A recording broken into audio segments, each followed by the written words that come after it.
Chapter 1. Tilt. Alaric hated the feeling of borrowed luck.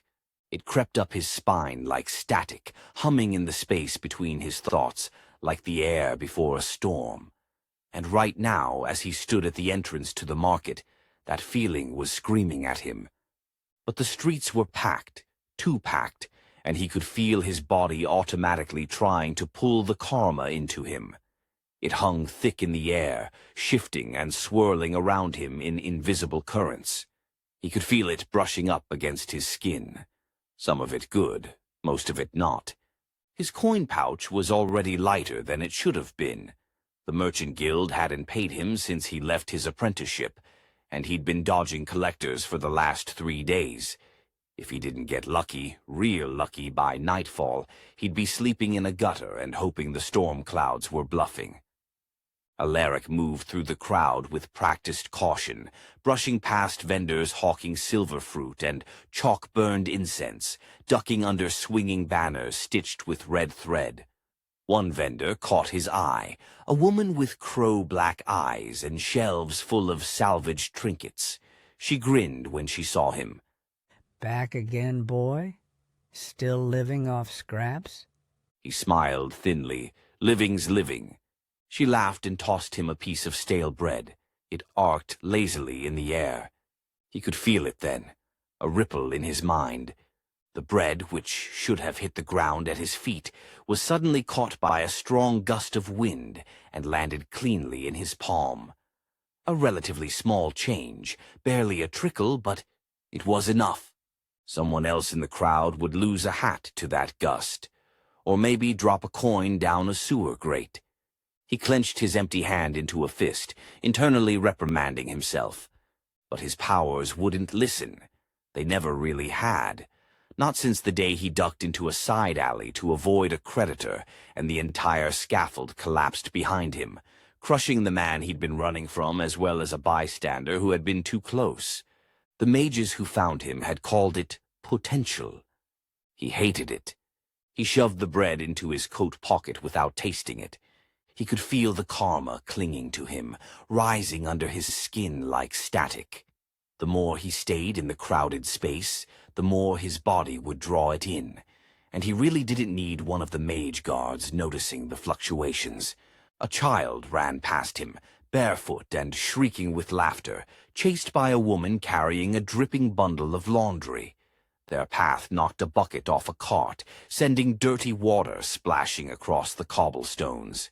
Alaric sidestepped it just in time, and felt the pull again. Not his doing, not consciously, but his bones thrummed as the magic seeped out unintentionally. Someone else had just gotten soaked instead. He pressed a hand to his ribs, grounding himself. Breathe in, breathe out. He didn't want this. He didn't ask for this. He needed to get out of the crowd. As soon as the thought formed, he cursed, and a sudden gust of wind rattled the crimson banners overhead. One snapped loose, fluttering wildly into the market square, drawing shouts and laughter from a group of kids trying to catch it. Alaric took the opportunity to slip away into a narrower lane between stalls, where the noise dulled and the press of people thinned. He ducked into a shaded alley beside a closed spice stall, where discarded crates formed a makeshift bench. Sitting, he tore the bread in half and chewed slowly. It tasted like dust and rain. Rain. He tilted his head toward the sky, catching the heavy scent of moisture in the wind, and sighed. He had until sundown to find shelter, and that meant either spending his own karma or drawing it out from people in the crowd, if he could still find some in the rain. Footsteps echoed behind him. Not the casual kind, too steady, too precise. He didn't look right away. Turning too fast might spook someone, but that creeping tension in his spine, the hum between the thoughts, was rising again. "Funny thing about low karma trash," a voice called out, smooth and crisp. "They're supposed to stay unlucky." Alaric stood up slowly, slipping the last of the bread into his coat pocket. "I don't want any trouble," he said without turning. Then maybe you shouldn't be siphoning in public without a mage license. He turned quickly.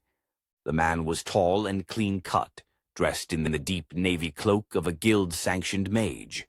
Subtle runes shimmered faintly around his sleeves. He wasn't from the local chapter. Too polished. Alaric's throat went dry. He couldn't see the man's aura, not clearly, but he could feel it pressing against the space like heat off stone. "I'm not siphoning anything," Alaric said, keeping his voice even. "Sometimes things just go my way." The mage smiled cruelly. We'll see about that. With a flick of his fingers, the man drew a thin thread of light through the air, a sigil rune, flickering between symbols of binding and marking. It hung there, thrumming. An anchor, just his luck, he thought as he rolled out of the way. The spell fired behind him, crushing the stone where he'd been standing a heartbeat before. It flared once, then faded. The alley twisted and Alaric vaulted over a crate, cutting hard left into a cluster of storage bins. Something cracked behind him. The mage was moving faster than he should have been. Enhanced, no doubt, using his karma to move the air out of the way as he ran. Alaric didn't have that luxury, not without drawing enough karma to potentially hurt some of the people nearby. He ducked under a low-hanging pipe, then scrambled up a narrow ledge, boots slipping on the wet stone. A broken balcony jutted out above him, rickety but climbable. He grabbed it and hauled himself up, breath catching in his chest. The city opened up again, this time on a slope overlooking the southern market. The wind hit him hard. So did the vertigo. Another binding spell just barely missed him.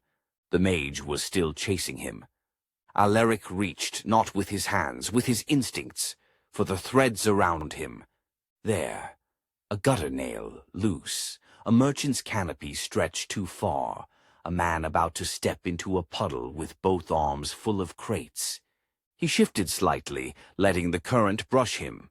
And just like that, the crate man stumbled, the canopy tore, and the mage behind him was momentarily blocked by a shouting mess of splintered wood and falling goods.